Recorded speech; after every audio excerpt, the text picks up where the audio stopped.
yung balatan ko, ha? 18K no.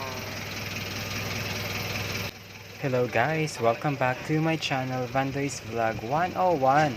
And for today's video, ipapakita ko po yung sacrifices ng mga coordinator po sa feeding para lang maihatid po yung milk and any other sa NFP feeding po sa mga bata po sa aming barangay. So, tunghayan po natin ang istorya na pinamagatang gatas para sa bata. Kaya yan po guys yung aking mga kasamahan po dyan. Halos na-occupy po namin yung bangka, mga taga San Isidro. So nakisakay po kami sa bangka ng Gibahoy, Lagunay, Camarines Sur. At nakalagay po sa may taas ng bubong po yung aming mga gatas po dyan. Kasi punong-puno ng pangarga po sa loob ng bangka. Tara guys, samahan niyo po ako sa aking travel going to San Isidro, Lagunoy, Camarines Sur. Hashtag Lagunoyan Iniho. Ang San Isidro, Lagunoy ay isa sa 13 barangay po dyan sa Lagunoy North District.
Sa wakas guys ay nakarating na po kami dyan sa lugar ng San Isidro, Lagunoy, Camarines Sur. Mahigit isang oras at may kalahati po yung travel po namin via sea.